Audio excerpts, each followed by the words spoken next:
இயேசு கிறிஸ்துவின் நாமத்தினாலே இந்த காலை வேளையில கூடி வந்திருக்கிற உங்கள் ஒவ்வொருவரையும் அன்போடு கூட நான் வாழ்த்துகிறேன். தாவீது சொல்றாரு, நாங்கள் எங்கள் வாழ்நாளெல்லாம் களி கூர்ந்து மகிழும்படி காலையிலே எங்களை உமது கிருபையால் திருப்தியாக்கும். எங்கள் வாழ்நாளெல்லாம் களி கூர்ந்து மகிழும்படி காலையிலே உமது கிருபையால் எங்களை திருப்தியாக்கும். இந்த உலகத்துல நம்மை திருப்தியாக்குகிற ஒன்று இருக்கு அப்படின்னா அது அவருடைய கிருபை மாத்திரமே. அவருடைய அன்பு மாத்திரம்தான் நம்மை திருப்தியாக்க முடியும். நம்முடைய ஆத்துமாவை திருப்தியாக்க கூடியது அவருடைய அன்பும் கிருபையும் தான். இந்த காலை வேளையில அவருடைய அன்பினால் நம்மை கூட்டி சேர்த்திருக்கிறார். அந்த அன்பினால் அவருடைய கிருபையினால் நம்மை திருப்தியாக்கி நம்மை நடத்துகிற நல்ல தகப்பனாய் அவர் இருக்கிறார். அதே வார்த்தை ஆங்கிலத்தில் இப்படி சொல்லப்பட்டிருக்கு. Let the sunrise of your love end our dark night, break through our clouded dawn again. Only you can satisfy our hearts, filling us with songs of joy to the end of our days. அது தமிழ்ல இப்படி மொழிபெயர்க்கப்பட்டிருக்கு. உமது அன்பின் உதய சூரியன் எங்கள் இருளான இரவை முடிவுக்கு கொண்டு வரட்டும். எங்கள் மேகமூட்டமான விடியலை மீண்டும் கிழித்து கொண்டு வெளிப்படுங்கள். எங்கள் வாழ்நாள் முழுவதும் மகிழ்ச்சி பாடல்களால் எங்களை நிரப்பி எங்கள் இருதயங்களை உம்மால் மட்டுமே திருப்திப்படுத்த முடியும். இந்த காலை வேளையில இப்படிப்பட்ட தேவன் அவருடைய கிருபையினால் நம்மை திருப்தியாக்கும்படி அனுதினமும் நம்மை காலை வேளையில நம்மை ஒன்று சேர்க்கிறார். அவருடைய அளவற்ற இரக்கமும் அன்பும் கிருபையும் நம்மேல் இருக்கிறபடினால நம்ம இதுக்கு முன்னாடி எப்படியெல்லாமோ இருந்தோம். எவ்வளவோ பயம் இருந்தது, கவலை இருந்தது, சோர்வு இருந்தது. ஆனா இந்த வார்த்தைகளுக்குள்ள நம்ம உள்ள வர வர வர வர அவருடைய கிருபையினால் நம்மை திருப்தியாக்கி, நம்மை மகிழ்ச்சி பாடல்களால் நம்மை நிரப்பி, நம்முடைய மேகமூட்டமான அந்த விடியலை அவர் கிழித்துக் கொண்டு, அந்த சூரியனின் வெளிச்சத்தை நம் வாழ்க்கையில் பிரகாசிக்கச் செய்கிற நல்ல தகப்பனாய் அவர் நம்மோடு கூட இருக்கிறார் என்பதை நாம் அறிந்து கொள்ள வேண்டும். இந்த நாளிலும் பரிசுத்த ஆவியானவரை குறித்து நம்ம தியானிக்க போகிறோம். அதை தியானிக்கிறதுக்கு முன்னாடி ஒரு டீப் ரெவலேஷனுக்குள்ள நம்ம போக போகிறோம். அதை நம்ம ஆழமா நம்ம புரிந்து கொள்ளணும். இந்த நாளிலிருந்து நான் விசுவாசிக்கிறேன், நீங்க கேட்க போகிற இந்த வார்த்தைகள் உங்க வாழ்க்கையை நிச்சயமாய் மிகப்பெரிய மாற்றங்களுக்குள்ளே கொண்டு வரும் என்பதுல சந்தேகம் இல்ல. நம்ம தியானிக்கும் முன்பாக ஒரு வசனத்தை நம்ம தியானிச்சுட்டு அந்த டீப் ரெவலேஷனுக்குள்ள நம்ம போகலாம். அப்போஸ்தலர் 10ஆம் அதிகாரம் 44ஆம் வசனம்.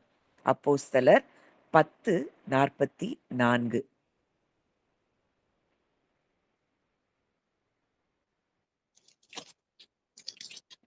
அப்போஸ்தலர் 10:44. இந்த வார்த்தைகளை பேதுரு பேசிக் கொண்டிருக்கையில் வசனத்தை கேட்டவர்கள் யாவர் மேலும் பரிசுத்த ஆவியானவர் இறங்கினார். இந்த வார்த்தைகளை பேதுரு பேசிக் கொண்டிருக்கும் பொழுதே வசனத்தை கேட்ட யாவர் மேலும் பரிசுத்த ஆவியானவர் இறங்கினார். இந்த வசனம் ஒரு காரியத்தை சொல்லுது.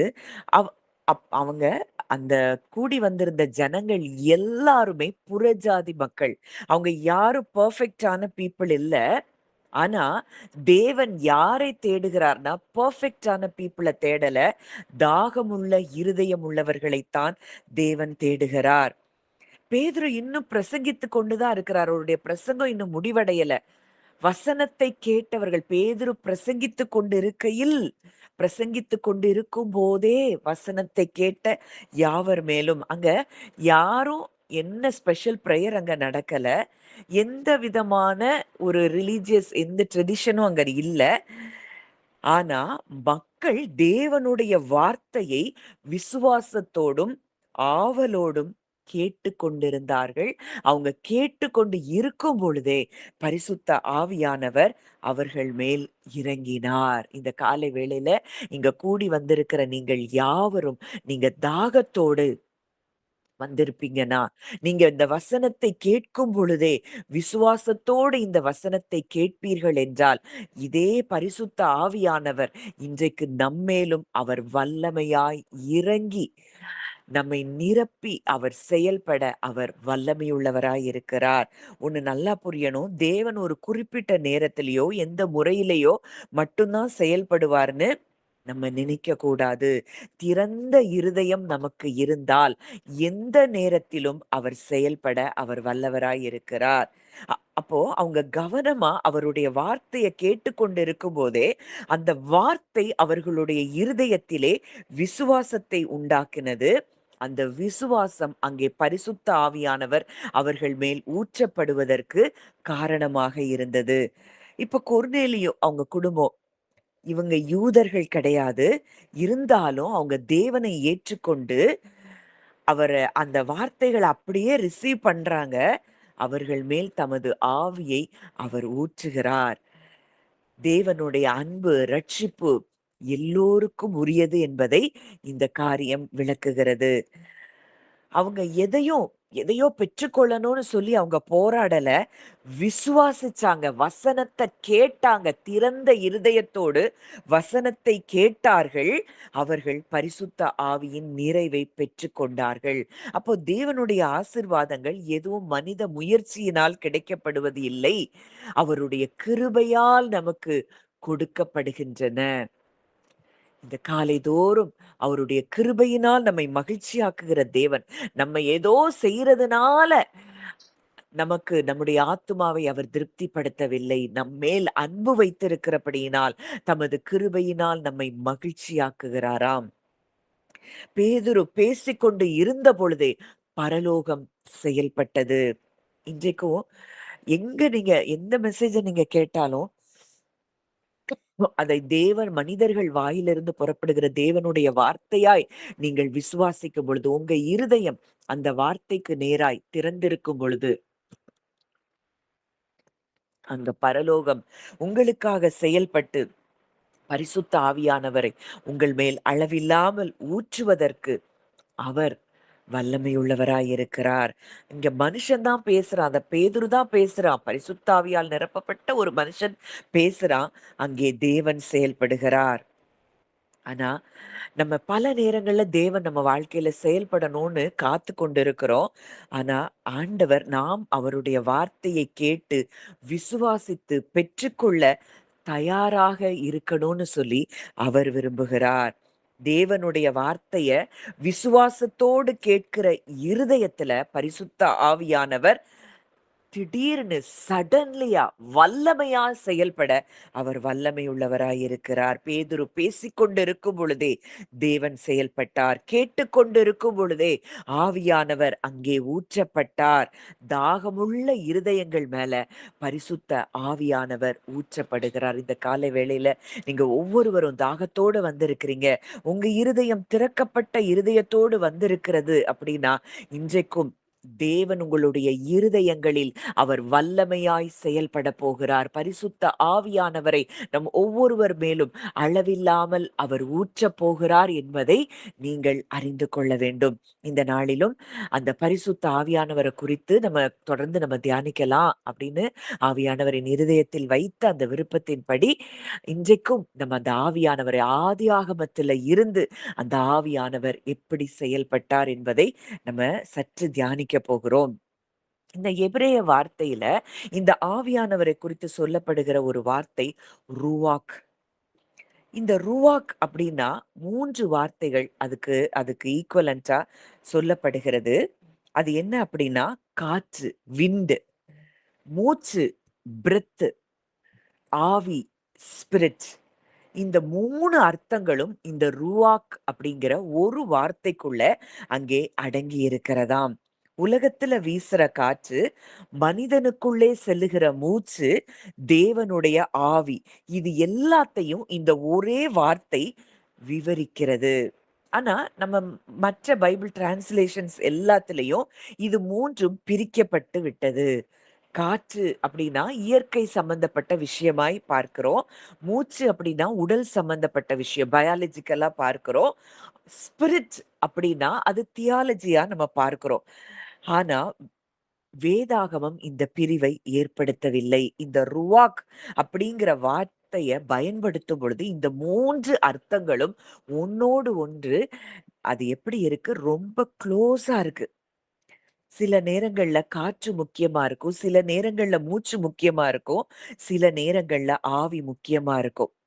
ஆனா, மற்ற அந்த மீனிங்ஸ் எல்லாம் அதுக்கு பின்பாக அது செயல்பட்டு கொண்டு தான் இருக்கும். ஒலித்துக் கொண்டு தான் இருக்கும். இப்போ வாசிக்கலாம். ஆதியாகமம் 1ஆம் அதிகாரம் 2ஆம் வசனம்.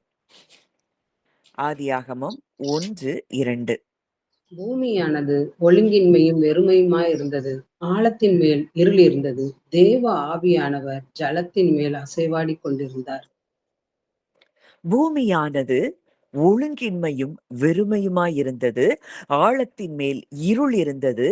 தேவ ஆவியானவர் ஜலத்தின் மேல் அசைவாடிக் கொண்டிருந்தார். இதுல பல டிரான்ஸ்லேஷன்ஸ் இங்கே தேவனுடைய ஆவியானவர்ன்னு சொல்லுது. சில டிரான்ஸ்லேஷன்ஸ் தேவனுடைய காற்று அப்படின்னு சொல்லுது. சில டிரான்ஸ்லேஷன்ஸ் அவருடைய மூச்சு அப்படின்னும் சொல்லுது. ஆனா, இந்த வசனம் ஒரே நேரத்துல 3 காரியங்கள அங்க வெளிப்படுத்துது. அங்க ஆவியானவர் அங்கே இருக்கிறபடியினால, அங்கே அசைவாடிக் கொண்டிருந்தார்.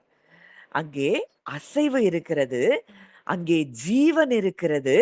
அங்கே தேவனுடைய பிரசன்னம் இருக்கிறது. தேவனுடைய ஆவியானவர் அங்க அசைவாடிக் கொண்டிருக்கிற அந்த இடத்துல, அங்க ஜீவன் இருக்கு, பிரசன்ஸ் இருக்குது.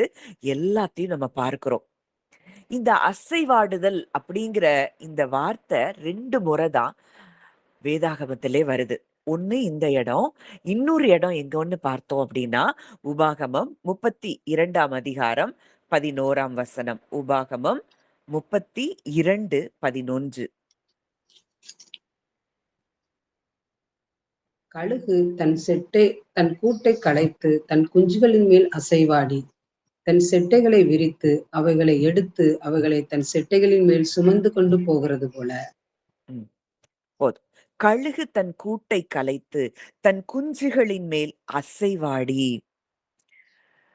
இங்க மோசே ஒரு கழுகு தன் குஞ்சுகளின் மேல பறந்து, அவற்றை பாதுகாக்கிற அந்த காட்சியை அவர் அங்க என்ன செய்றாரு? விளக்குறாரு.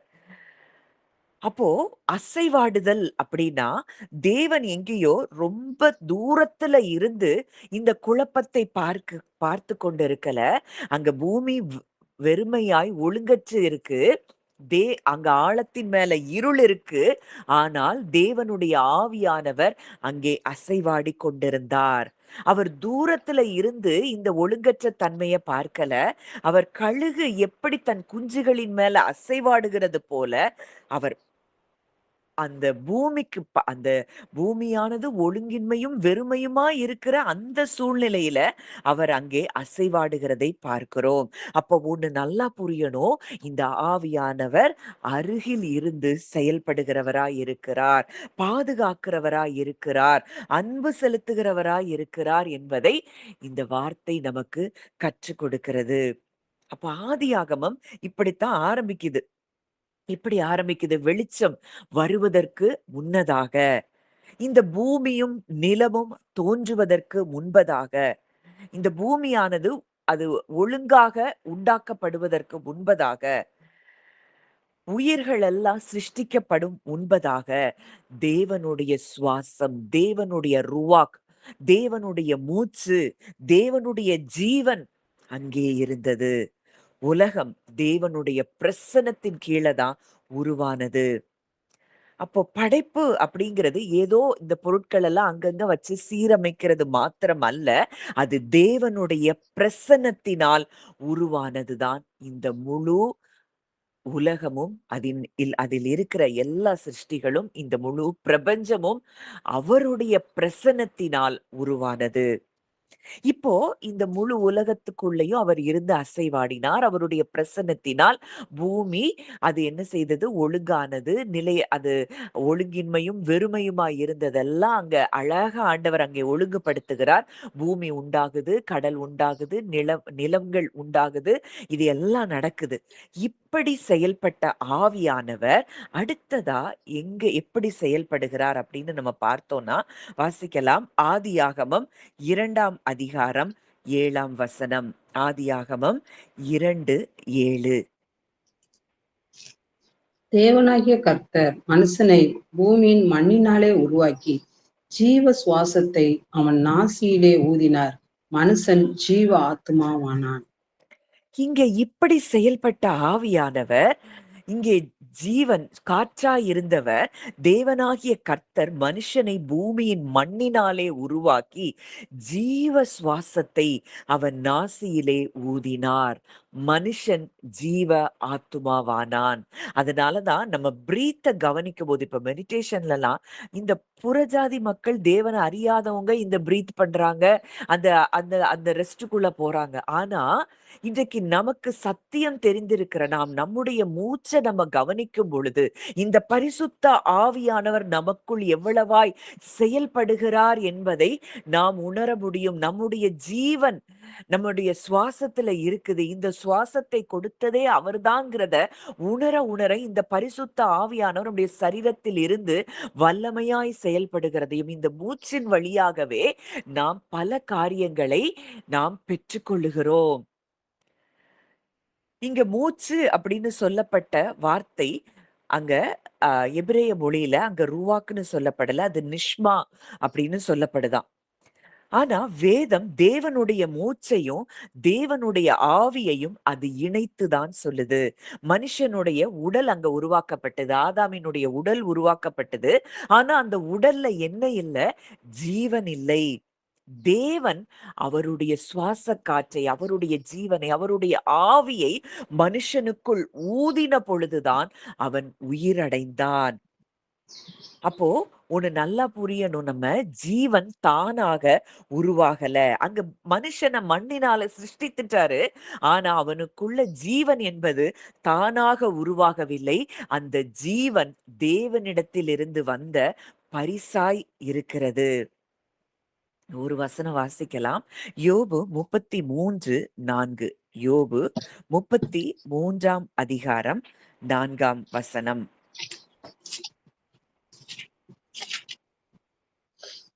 தேவனுடைய ஆவியானவர் என்னை உண்டாக்கினார். சர்வ வல்லவருடைய சுவாசம் எனக்கு உயிர் கொடுத்தது.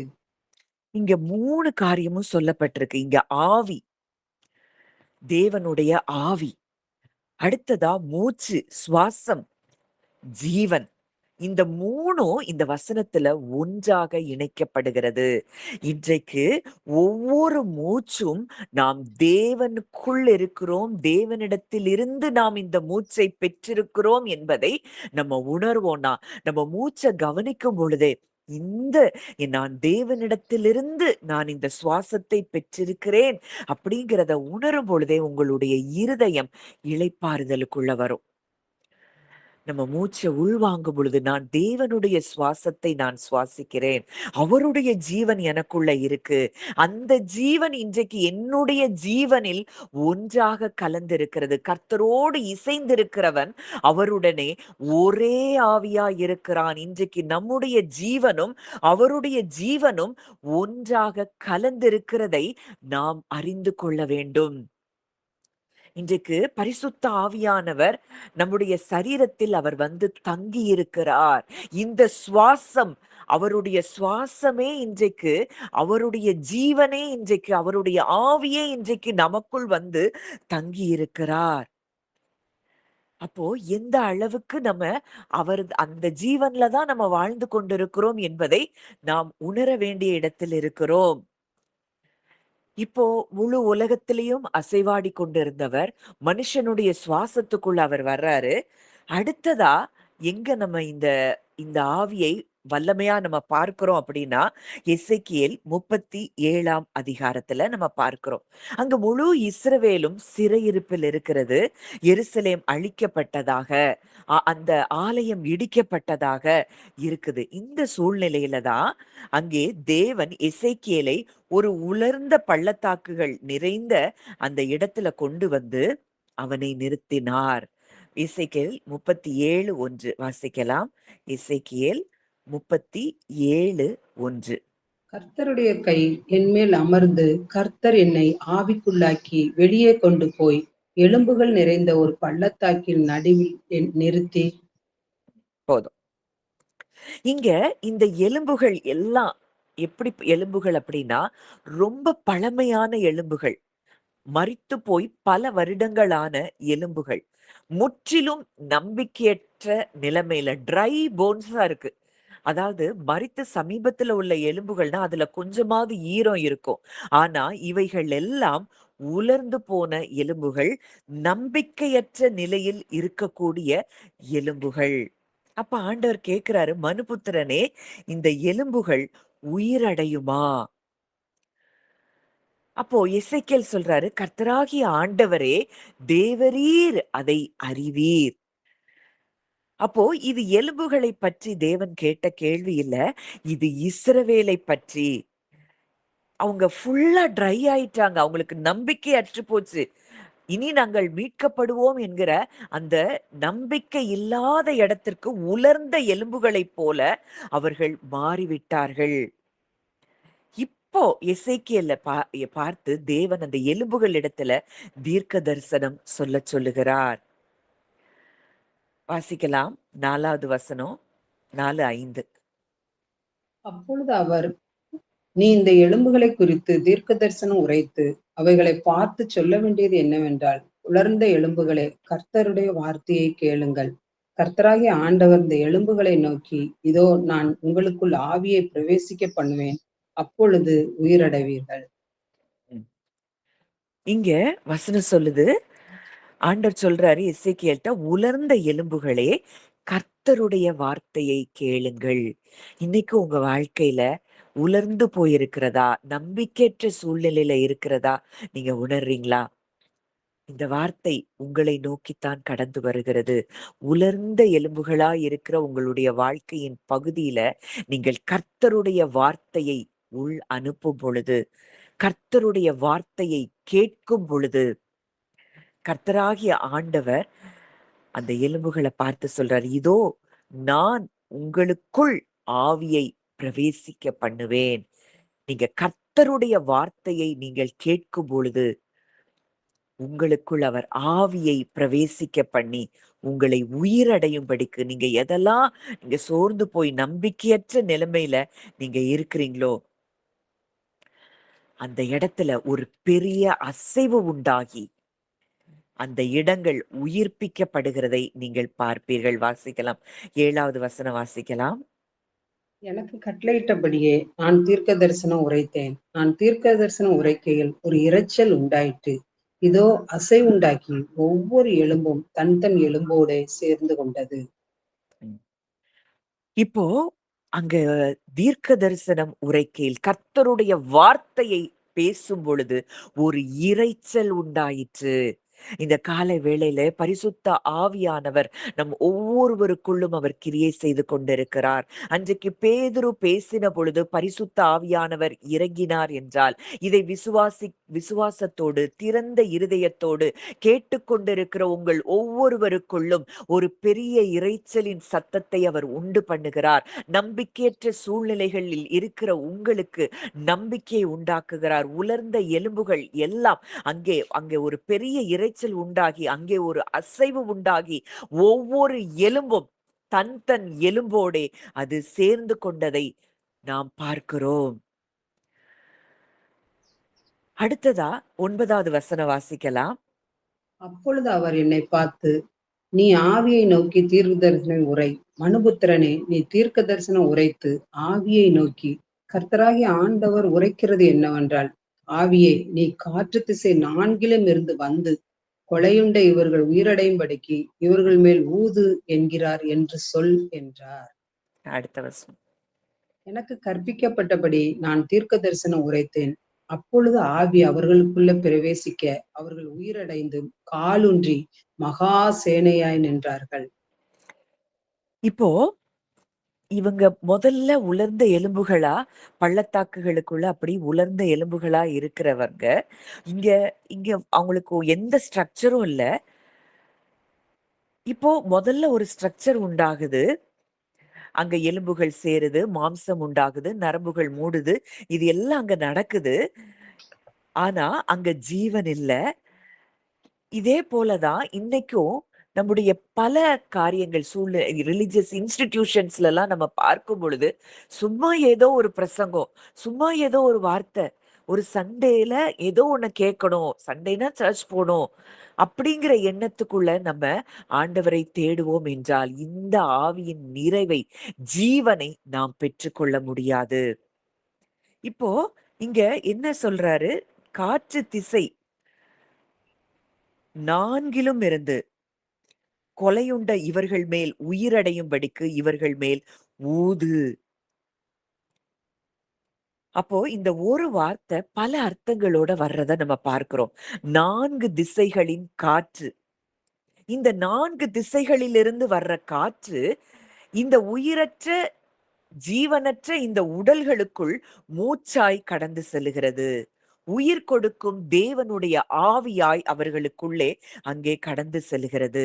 இப்போ இந்த ஜீவன், இந்த ரூவாக் வந்த உடனே இறந்து போனவர்கள், மரித்து உலர்ந்த எலும்புகளாய், தனித்தனி எலும்புகளாய் கிடந்தவர்கள் உயிரோடு எழும்பி நிற்கிறார்கள்.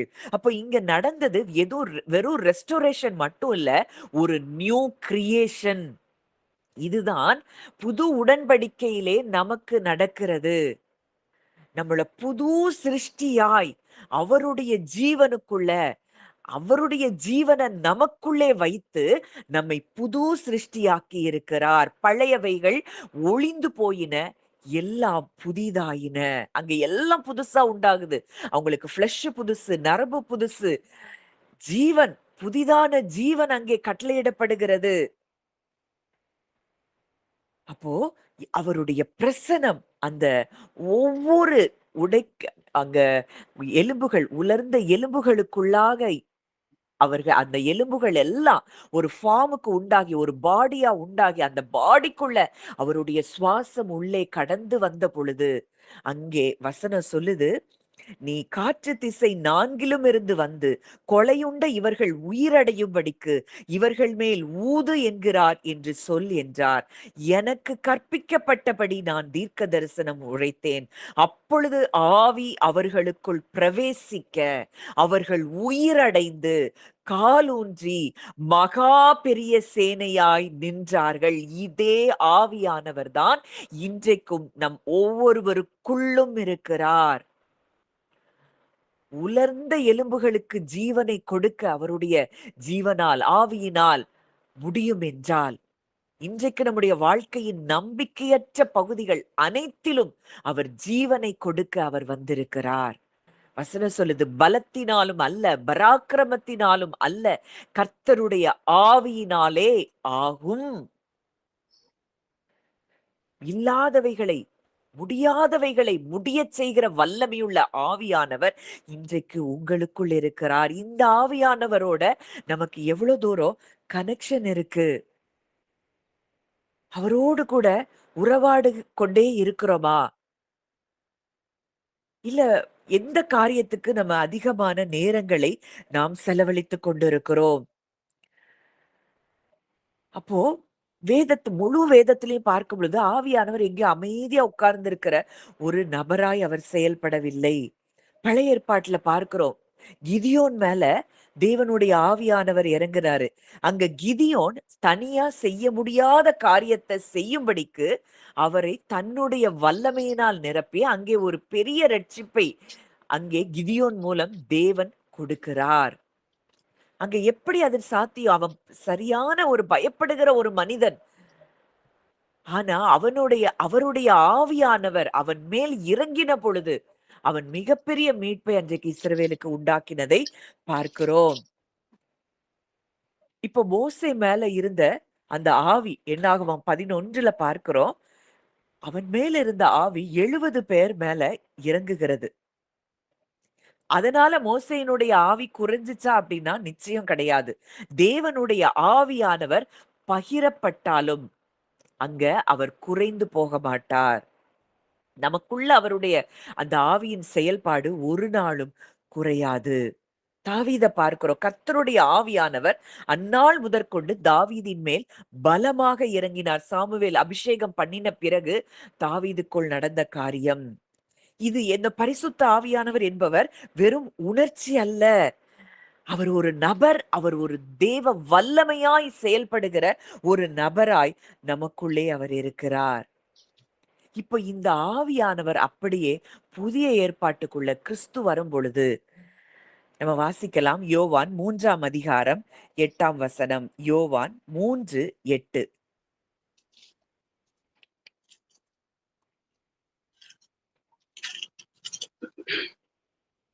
காற்றானது தனக்கு இஷ்டமான இடத்திலே வீசுகிறது. அதன் சத்தத்தை கேட்கிறாய். ஆகிலும் அது இன்ன இடத்திலிருந்து வருகிறதென்றும் இன்ன இடத்துக்கு போகிறதென்றும் உனக்கு தெரியாது. ஆவியினால் பிறந்தவன் எவனோ அவனும் அப்படியே இருக்கிறான் என்றார். இப்போ காற்ற நம்ம பார்க்க முடியாது. ஆனா, காற்றினுடைய விளைவுகளை நாம் பார்க்க முடியும். மரங்கள் அசைறத பார்க்கிறோம். நம்ம அந்த காற்று நம்ம மேல வீசும்போது அதை உணர்கிறோம். அதுபோல பரிசுத்த ஆவியானவரை கண்ணால் பார்க்க முடியாது. இன்னைக்கும் கண்ணால பார்க்கிறத தான் மனுஷன் நெஜம்னு நம்புறான். ஆனா நமக்குள்ளே இருக்கிற ஆவியானவரை நம்ம எவ்வளவு தூரம் ரியலா நம்ம பார்க்கிறோம். அவர கண்ணால பார்க்க முடியாது. ஆனா அவர் உங்களுக்குள் இருக்கிறாரா என்றால், அவர் நிச்சயமாக இருக்கிறார். எப்போ கிறிஸ்துவை நீங்கள் ஏற்றுக்கொண்டீர்களோ, அன்றைக்கே பரிசுத்த ஆவியானவர் உங்களுக்குள் செயல்படுகிறதை நீங்கள் அறிய முடியும். அவர் வல்லமையாய் நமக்குள்ளே கிரியை செய்கிறாராம். இன்னைக்கு நீங்க திடீர்னு சோர்ந்து போயிருப்பீங்க. நீங்க ஜெபித்த உடனே உங்களுக்குள்ள ஏதோ ஒண்ணு நீங்க பலப்பட்டிருக்கிறத உணர்வீங்க. உங்களுக்குள்ளே வல்லமையாய் அவர் கிரியை செய்வதே அதற்கு காரணம். இவர நீங்க கண்ணால பார்க்கலங்கிறதுனால, அவர நீங்க நம்ப முடியாதுங்கிறது உண்மை இல்லை. அப்போ பரிசுத்த ஆவியானவர நம்ம காற்ற எப்படி கண்ணால பார்க்க முடியாதோ, அதே போல பரிசுத்த ஆவியானவரையும் நாம் கண்களால் பார்க்க முடியாது. ஆனா, அவர் மனிதர்களுடைய வாழ்க்கையில் உண்டாக்குகிற மாற்றங்கள நம்ம பார்க்க முடியும். இப்ப காற்று அடிக்கும் பொழுது மரம் அசையுது. நம்ம ஃபீல் பண்றோம். அதே போல ஒரு மனிதனுடைய வாழ்க்கையில பரிசுத்த ஆவியானவர் உண்டாக்குகிற மாற்றங்களை வைத்து நாம் பரிசுத்த ஆவியானவரை கண்டு கொள்ள முடியும். எப்படி பார்க்க முடியும்? மனுஷர்களுடைய வாழ்க்கையில இந்த பரிசுத்த ஆவியானவர் பூரணமா இறங்கின பொழுது, பயப்படுகிறவர்கள் தைரியசாலிகளாக மாறினார்கள். அப்போஸ்தலர்ல பார்க்கிறோம் 2வது அதிகாரத்துல. பாவத்துல இருக்கிறவங்க பரிசுத்தமா வாழ ஆரம்பிக்கிறாங்க. நம்பிக்கையற்ற சூழ்நிலையில இருக்கிறவங்களுக்குள்ள மிகப்பெரிய நம்பிக்கைகள் உண்டாகிறது. இது எல்லாமே ஆவியானவருடைய செயல்களாய் இருக்கிறது. வாசிக்கலாம். அப்போஸ்தலர் 2ஆம் அதிகாரம் 1 முதல் 4. அப்போஸ்தலர் 2, 1 முதல் 4. பெந்தேகொஸ்தே என்னும் நாள் வந்தபோது அவர்கள் எல்லோரும் ஒருமனப்பட்டு ஓரிடத்தில் வந்திருந்தார்கள். அப்பொழுது பலத்த காற்று அடிக்கிற முழக்கம் போல் வானத்திலிருந்து சடுதியாய் ஒரு முழக்கம் உண்டாகி அவர்கள் உட்கார்ந்திருந்த வீடு முழுவதையும் நிரப்பிற்று. அடுத்தது 4 வரைக்கும் வாசி. அல்லாமலும் அக்கினிமயமான நாவுகள் போல பிரிந்திருக்கும் நாவுகள் அவர்களுக்கு காணப்பட்டு அவர்கள் ஒவ்வொரு மேலும் வந்து அமர்ந்தது. அவர்கள் எல்லோரும் பரிசுத்த ஆவியினால நிரப்பப்பட்டு ஆவியானவர் தங்களுக்கு தந்தருளின வரத்தின்படியே வெவ்வேறு பாஷைகளிலே பேசத் தொடங்கினார். இவர்கள் எல்லோரும் ஒருமனப்பட்டு, சீஷர்கள் எல்லாரும் ஒருமனப்பட்டு ஓரிடத்தில் அவர்கள் கூடி வந்தார்கள். அப்பொழுது பலத்த காற்று அடிக்கிற முழக்கம் போல வானத்திலிருந்து சடுதியாய் ஒரு முழக்கம் உண்டாகி அவர்கள் உட்கார்ந்திருந்த வீடு முழுவதையும் நிரப்பிற்று. ரீபால் ஹாஷல பிரேக்கே தீக்கலு ஷரபா. இந்த காலை வேளையில இந்த வசனத்தை தாகத்தோடு கேட்டுக்கொண்டிருக்கிற நம் ஒவ்வொருவரையும் அவருடைய ஆவியானவர் அளவில்லாமல் நம்மை நிரப்பிக் கொண்டிருக்கிறத நீங்க எத்தனை பேர் உணர முடிகிறது? அன்னைக்கு பலத்த காற்று அடிக்கிற முழக்கம் போல ஒரு பெரிய சத்தம் அங்கே உண்டாகிறது. ஒரு பெரிய இரைச்சல். பழைய ஏற்பாட்டுல படைப்புக்கு மேல அசைந்து அசைவாடின அதே ஆவியானவர் இப்போ விசுவாசிகளின் மேல இறங்கி வந்தார். அவர் ஒரு சிலருக்காக மாத்திரமல்ல, பழைய ஏற்பாட்டுல ஒரு சிலர் மேல அப்பப்ப இறங்கி வந்தாரு. ஆனா, இங்கேயோ எல்லா விசுவாசிகளின் மேலும் அவர் இறங்கி வந்தார். பெந்தேகோஸ்தே நாள்ல நடந்தது என்ன? பயந்த சீஷர்கள் தைரியமான சாட்சிகளாக மாறினார்கள். மூடின கதவுகளுக்குள்ள பயந்து கொண்டு இருந்தவர்கள் உலகத்தை கலக்குகிற மனிதர்களாக மாறினார்கள். இது எதுவுமே மனித பலனினால் அல்ல. ஆவியானவருடைய பலன் அவர்களுக்குள்ளே வல்லமையாய் செயல்பட ஆரம்பித்ததின் நிமித்தம் பேதுரு எழுந்து நின்று அவனுக்கு அதுவரைக்கும் பேதுருவ பார்த்தா அவன் மிகுந்த பயப்படுகிறவன். மனுஷங்கள குறிச்சு பயப்படுறவன். தனக்கு ஏதாவது நடந்துருமோன்னு பயப்படுறவன். ஆனா இந்த பரிசுத்த ஆவியானவரால் நிரப்பப்பட்ட பிறகு அவனுக்கு பயம் என்பது துளியும் இல்லாமல் போயிற்று. இதத்தான் அங்க நிக்கோதேமுட்ட சொல்றாரு. காற்று எங்க வீசும், எப்படி வீசும்னு தெரியாது. ஆவியானவர் ஆவியினாலே பிறந்த மனிதனும் அப்படித்தான் இருக்கிறான். நீ அந்த மனிதன நீ எப்படியுமே நீங்க ஜட்ஜ் பண்ண முடியும். இவன் இப்படித்தான் அப்படின்லாம் நீங்க யாரும் ஜட்ஜ் பண்ண முடியாது. ஆவியானவர் அவனுக்குள்ள வந்துட்டாருன்னா, அவனுடைய வாழ்க்கையே வேற மாதிரி இருக்கும். இப்ப இது எந்த வார்த்தையின் நிறைவேற்றம் அப்படின்னு சொல்லி பார்த்தோம் அப்படின்னா, அங்கே யோவேல் 2ஆம் அதிகாரம் 28, 29ஆம் வசனங்கள். யோவேல் 2, 28, 29.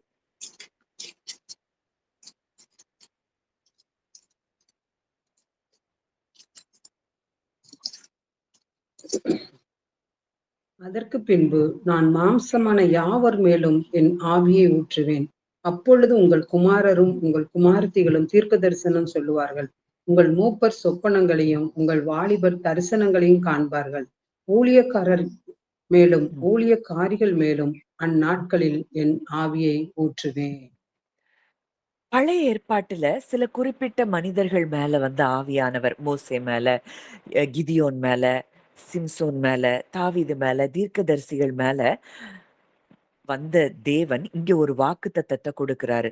ஒரு புதிய நாளுக்குள்ள நான் நடத்தப் போகிறேன். அந்த நாள்ல ஆண்கள், பெண்கள், இளைஞர்கள், பெரியவர்கள், பணக்காரர்கள், ஏழைகள், யூதர், புறஜாதியார் அப்படின்னு எல்லார் மேலயும் என்னுடைய ஆவியை ஊற்றுவேன். அந்த நாள் பெந்தேகோஸ்தே நாளாய் இருந்தது. இந்த நாளை காண்பதற்கதான் மோசே ஆசைப்பட்டான். வாசிக்கலாம். எண்ணாகமம் 11ஆம் அதிகாரம் 29ஆம் வசனம். எண்ணாகமம் 11, 29.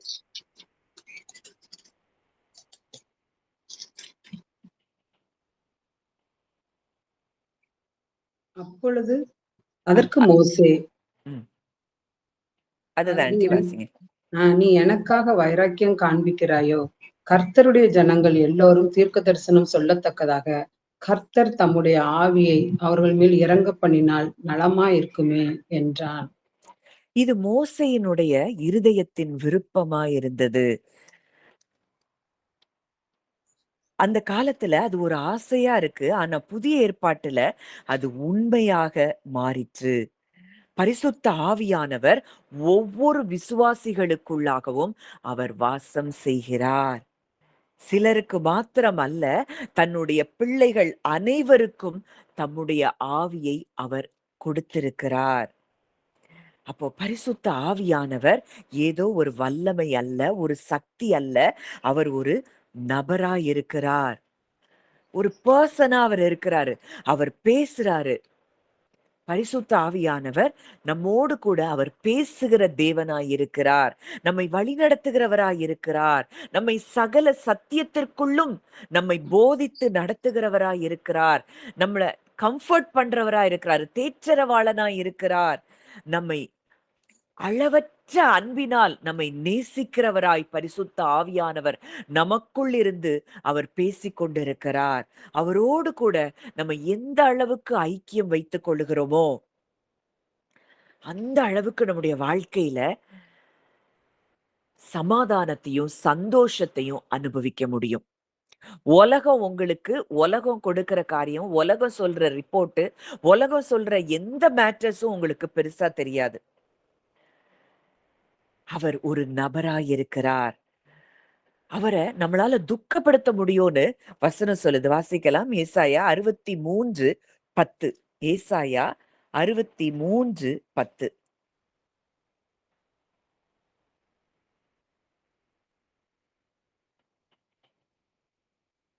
ஏசாயா 63:10. இல்லையோ? ஓகே, நான் வாசிக்கிறேன். அவர்களோ கலகம் பண்ணி அவருடைய பரிசுத்த ஆவியை விசனப்படுத்தினார்கள். இங்க எபேசியர்ல 4வது அதிகாரத்துல பார்க்கிறோம். அந்த வசனத்த நான் வாசிக்கிறேன். எபேசியர் 4:30. அன்றியும் நீங்கள் மீட்கப்படும் நாளுக்கென்று முத்திரையாகப் பெற்ற தேவனுடைய பரிசுத்த ஆவியை துக்கப்படுத்தாதிருங்கள். இன்னைக்கு இந்த ஆவியானவர் நமக்குள்ள இருக்கிறார்ங்கிற கான்ஷியஸ் எவ்வளோ தூரம் நமக்கு இருக்குதோ, அவ்வளோ தூரம் தான் நம்ம அவரை துக்கப்படுத்தாமல் இருப்போம். எப்படியெல்லாம் துக்கப்படுத்துறோம்? அங்க வசனம் சொல்லுது அடுத்ததா, சகலவிதமான கசப்பு, கோபம், மூர்க்கம், கூக்குரல், தூஷணம், மற்ற எந்த துர்க்குணமும் உங்களை விட்டு நீங்க கடவது. அதுக்கு 29ஆம் வசனம் சொல்லுது, கெட்ட வார்த்தை ஒன்றும் உங்கள் வாயிலிருந்து புறப்பட வேண்டாம். பக்தி விருத்திக்கு ஏதுவான நல்ல வார்த்தை உண்டானால் அதையே கேட்கிறவர்களுக்கு பிரயோஜனம் உண்டாகும்படி பேசுங்கள். நம்ம பேசுறதுல கூட அவரை துக்கப்படுத்த முடியுமா? அதனாலதான் தாவீது சொல்றாரு, என் இருதயத்தின் தியானமும் என் வாயின் வார்த்தைகளும் உமது சமூகத்தில் அது பிரீதியாயிருப்பதாக. உமக்கு பிரியமானத மாத்திரம் நான் தியானிக்கட்டும், உமக்கு பிரியமானத மாத்திரம் நான் பேசட்டும். கெட்ட வார்த்தை ஒண்ணும் நம்முடைய வாயிலிருந்து புறப்பட வேண்டாம். இதெல்லாம் நம்ம செய்யும் பொழுது பரிசுத்த ஆவியானவரை நாம் துக்கப்படுத்துகிறோமா? அவர ஒரு நபரா ரியலா நமக்குள்ளே திருத்துவத்தில ஒரு தேவன் நமக்குள்ளே அவர் வந்து தங்கி இருக்கிறார் என்பதை நீங்க எந்த அளவுக்கு உணர்வீங்களோ, அந்த அளவுக்கு தான் அந்த கான்ஷியஸ் நமக்கு இருக்கும் பொழுதுதான் நம்ம வாயில நல்ல வார்த்தைகள், பக்தி விருத்திக்கு ஏதுவான வார்த்தைகள் வரும். கசப்பு, கோபம் இதெல்லாம் நம்மை விட்டு நீங்கி போகும். அப்போ பரிசுத்த ஆவியை துக்கப்படுத்தாதிருங்கள்னா, ஏதோ ஒரு பவர நம்மளால துக்கப்படுத்த முடியாது. ஒரு நபர தான் நம்ம துக்கப்படுத்த முடியும். அப்போ பரிசுத்த ஆவியானவர், அவர் உணர்வுகளுடைய ஒரு தெய்வீகத்தில் ஒரு நபராயிருக்கிறார். நம்ம கீழ்ப்படியாம வாழும் பொழுது அவர் துக்கப்படுறாரு. நம்ம தேவனை நேசித்து அவருடைய வார்த்தைக்கு செவி கொடுத்து நம்ம நடக்கும் பொழுது அவர் மகிழ்ச்சி அடைகிறார்.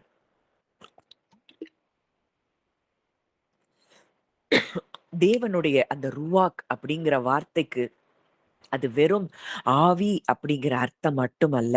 அவருடைய உயிர் கொடுக்கிற மூச்சு, அவருடைய வல்லமை மிக்க காற்று, அவருடைய உயிருள்ள பிரசன்னம்.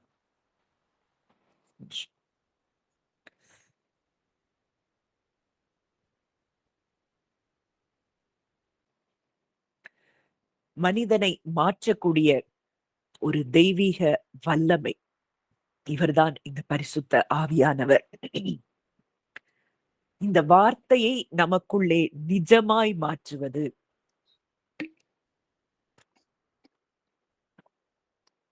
அவருடைய செயல்பாடாயிருக்கிறது. அப்போ ஆதியாகமத்துல படைப்பின் மேல அசைந்தாடின அதே ஆவியானவர் ஒரு மனுஷனுக்குள்ள மூச்சாக கடந்து வந்து அந்த ஆதாமை உயிர்ப்பிக்கிறார். அவன் ஜீவ ஆத்துமாவானான் என்று சொல்லி நம்ம பார்க்கிறோம். அதே ஆவியானவர் எசேக்கியேல் 37ல பார்க்கும் பொழுது உலர்ந்த எலும்புகளுக்கு அவர் உயிர் கொடுக்கிறவராய் வந்தார். கிதியோனை அங்கே பலப்படுத்தி தைரியப்படுத்தினார். தாவீதை அபிஷேகித்தார். பெந்தைகோஸ்தே நாள்ல விசுவாசிகள் மேல் அவர் இறங்கினார். இன்றைக்கும் நம் ஒவ்வொருவருக்குள்ளும் அவர் வாசம் செய்கிறார். அவர் நம் ஒவ்வொருவருக்குள்ளும் இருந்து அவர் செயல்படுகிறார்.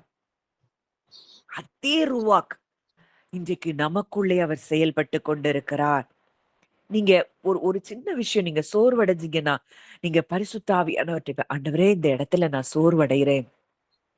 நான் இந்த இடத்துல என்னால வெளிய வர முடியல. எனக்கு நீங்க உதவி செய்யுங்கன்னு கேட்கும் பொழுது, எப்படியாவது அவர் உங்களுக்குள்ளேயே வல்லமையாய் அவர் கிரியை நடப்பித்து, உங்களை அதிலிருந்து அந்த சோர்விலிருந்து அவர் வெளியே கொண்டு வந்து உங்களுக்கு ஒரு புது பலனை தருகிறவராய் அவர் இருக்கிறார். நீங்க வெறுமையா நீங்க உணர்ந்தீங்கன்னா, உங்களை அவர் நிரப்புகிறார். நீங்க எந்த காரியத்த குறிச்செல்லாம் பயந்துட்டு இருக்கிறீங்க, ஆண்டவரே இதுல நான் பயப்படுறேன். இதுல எனக்கு ஒரு தைரியத்த தாங்க. நான் ஏன் பயப்படுறேன்னு எனக்கு புரியல. நீங்க கேட்கும் பொழுது ஆவியானவர் உங்களை தைரியப்படுத்துகிறவராய் இருக்கிறார். எந்த நம்பிக்கையற்ற சூழ்நிலையிலும் நீங்க அப்படியே இருக்க வேண்டிய அவசியம் இல்லை. அந்த பரிசுத்த ஆவியானவர் உலகத்தில் அசைந்தாடின அதே பரிசுத்த ஆவியானவர் இன்றைக்கு உங்களுக்குள்ளே இருக்கிறார். உலர்ந்த எலும்புகளை உயிர்ப்பித்த அதே ஆவியானவர், கிறிஸ்துவை மரித்தோரிலிருந்து எழுப்பின அதே ஆவியானவர், இன்னைக்கு நமக்குள்ள இருக்கிறாருங்கிறத நம்ம ஆழமாய், அதிகமாய் உணர வேண்டியது அவசியமாய் இருக்கிறது. இதுதான் இந்த ரெவலேஷன்ஸ நீங்க இன்னும் தியானிச்சு பாருங்க. எவ்ளோ பெரிய ஆவியானவர்! எவ்வளவு வல்லமையுள்ள ஆவியானவர்! இன்னைக்கு நமக்குள்ள இருக்கிறார். அவர் எல்லாத்தையும் போதித்து நமக்கு வழி நடத்துகிறார். இயேசு யார்? பிதா யார்? அவருடைய நாமம் எவ்வளவு வல்லமையுள்ளது! இந்த நாமத்தை உடையவர்களாய் நீங்கள் இருக்கிறீர்கள். அப்படிங்கிறதெல்லாம் இந்த பரிசுத்த ஆவியானவர் வேதத்த வாசிக்கும் பொழுதே, நமக்கு பல பகுதிகளை நமக்கு புரிய வைக்கிறார். அந்த பரிசுத்த ஆவியானவருடைய துணையோடு நம்ம வேதத்த தியானிக்கும் பொழுது, நம்முடைய ஆத்துமா உயிரடைகிறதை நீங்கள் நிச்சயம் பார்க்க முடியும். இந்த தேவன் இன்றைக்கு நம்மோடு கூட இருக்கிறார் என்பதை உணர்ந்து, நம்ம கொஞ்ச நேரம் அப்படியே நம்ம ஜெபிக்கலாம், தியானிக்கலாம். நான் சொல்ற காரியங்கள அப்படியே நீங்க அத அப்படியே இமேஜினேஷன்ல பார்க்க ஆரம்பிங்க. ஆதியாகமம் 2ல பார்க்கிறோம். தேவன் மனிதனுடைய நாசியிலே ஜீவ சுவாசத்தை அவர் ஊதினார். அப்படி சொல்லுங்க. நான் வெறும் மனிதன் அல்ல. நான் தேவனுடைய மூச்சினால் உயிர் பெற்றிருக்கிறேன். இன்றைக்கு நான் சுவாசிக்கிற ஒவ்வொரு மூச்சும் அவருடைய கிருபையின் பரிசு. நம்ம விடுற ஒவ்வொரு மூச்சும் அவருடைய கிஃப்ட். நம்ம நீங்க இழுக்கிற இன்ஹேல் பண்ற ஒவ்வொரு மூச்சுலயும் நீங்க சொல்லுங்க, கர்த்தாவே உம்முடைய ஜீவனால் நான் நிரப்பப்படட்டும். உம்முடைய ஜீவனால் நான் நிரப்பப்படட்டும். அந்த சுவாசத்துல அவர் இருக்கிறார்னா, உங்க ஜீவன்ல அவர் நிரம்பி இருக்கிறார்னா, உங்களுடைய ஆத்துமா, சரீரம் முழுவதும் அந்த ஜீவனால் நிரம்பட்டும்னு சொல்லுங்க. உங்க ஆவியில் அவர் ஒன்றாக கலந்து விட்டார். உலகத்தின் மேல் அசைந்தாடின அதே ஆவியானவர் இன்றைக்கு உங்க ஆவியில் அவர் ஒன்றாக கலந்திருக்கிறார். உங்க சரீரத்துல வாசம் செய்கிறார். உலர்ந்த எலும்புகளை உயிர் பெறச் செய்த அதே ஆவியானவர் இன்னைக்கு உங்களுக்குள்ள இருக்கிறாரு. இன்றைக்கு எது நமக்கு சாத்தியம் இல்லாமல் போகும்? அது அப்படியே நீங்க உணர்வீங்கன்னா, இந்த நாளிலே தேவன் உங்களை அற்புத விதமாக எடுத்து வல்லமையாய் எடுத்து பயன்படுத்துவதற்கு அவர் போதுமானவராய் இருக்கிறார். அப்படியே இந்த உலர்ந்த எலும்புகள் நிறைந்த பள்ளத்தாக்குல நீங்க நிற்கிறத பாருங்க. உங்க வாழ்க்கையில நம்பிக்கைய இழந்த அந்த பகுதிகள், இதெல்லாம் என் கனவா இருந்தது. இதெல்லாம் தோல்வி அடைந்த கனவுகளா இருக்கு. சோர்ந்து போய் இருக்குது. நான் என்ன செய்ய? நான் தேவனுக்கு பலனுள்ளவளாக இல்லையே! இதெல்லாம் உலர்ந்த எலும்புகளா நீங்க பாருங்க. நீங்க சொல்லுங்க, பரிசுத்த ஆவியானவரே, இந்த உலர்ந்த பகுதிகள் மேல நீங்க உங்க காற்றை வீச பண்ணுங்க. இந்த பகுதிகள் எல்லாம் உயிர் பெறட்டும். தேவன் உலர்ந்த எலும்புகளை கூட பெரிய சேனையாக நிறுத்த அவர் வல்லவராய் இருக்கிறார். உங்களுடைய உலர்ந்த பகுதிகளுக்குள்ளே இன்று அதே ஆவியானவர் செயல்படத் தொடங்கி இருக்கிறார்.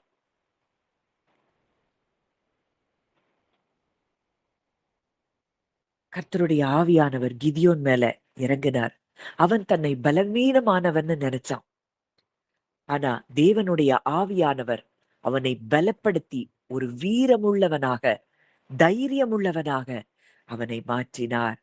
நீங்க உங்க ஐடென்டிட்டீஸ், உலகம் குடுக்குற ஐடென்டிட்டீஸ், நான் நான் சரியில்ல, நான் வேல்யூபிள் இல்ல, எனக்கு ஞானம் இல்ல, அறிவில்ல, இல்ல. நீங்க உங்களுக்குள்ள அவர் இருக்கிறார்னா, நீங்கள் எல்லாவற்றையும் பெற்றுக்கொண்டவர்களாய் இருக்கிறீர்கள்.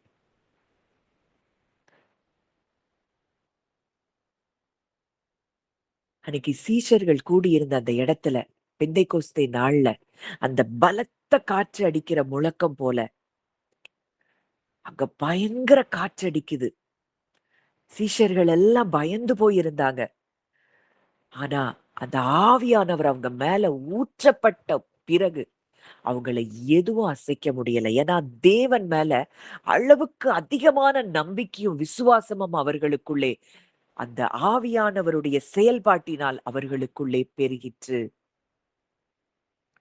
அதனாலதான் வசனம் சொல்லுது, பரிசுத்த ஆவியின் பலத்தினாலே நம்பிக்கை பெருகும்படிக்கு, நம்பிக்கையின் தேவன் விசுவாசத்தினால் உண்டாகும் எல்லாவித சந்தோஷத்தினாலும் சமாதானத்தினாலும் உங்களை நிரப்புவாராக.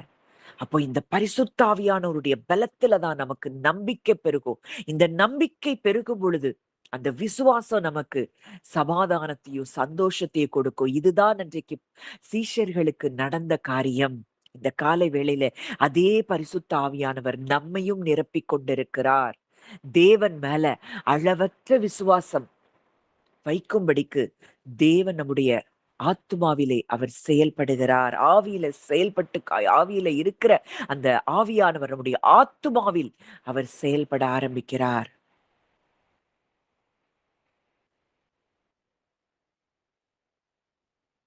நம்முடைய சரீரம் பரிசுத்த ஆவியானவர் தங்குகிற ஆலயம். இன்னைக்கு நீங்க காற்ற உணராம, காற்ற பார்க்காம இருக்கலாம். ஆனா அந்த காற்று வீசுகிறதா என்றால், ஆம். அது நிஜமாய் இருக்கிறது. அதுபோல பரிசுத்த ஆவியானவரை நீங்க பார்க்காம இருக்கலாம். ஆனா உங்க சரீரத்துக்குள் அவர் வாழ்ந்து கொண்டிருக்கிறார். நீங்க தனியா இல்ல. திருத்துவத்தில் ஒரு நபர் பரிசுத்த ஆவியானவர் உங்களுக்குள் இருக்கிறார்.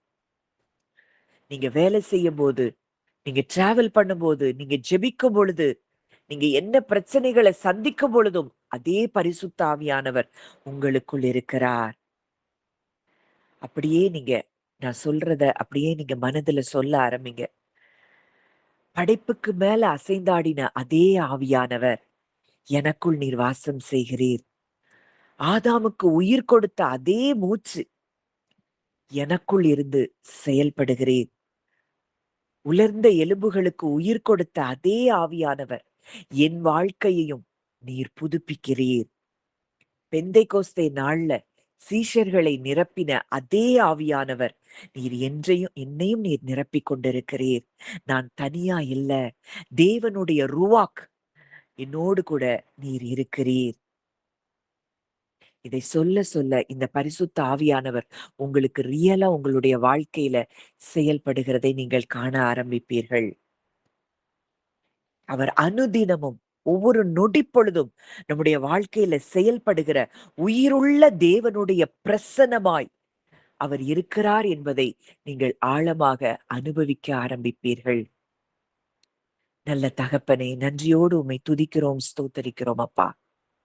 இந்த காலை வேளையிலும் ஆண்டவரே, ஆவியானவரை குறித்து நாங்கள் ஆழமாய் தியானிக்க, ஆவியானவரே நீங்க எங்களுக்கு கிருபை அளித்தபடியினால் நன்றி செலுத்துகிறோம்.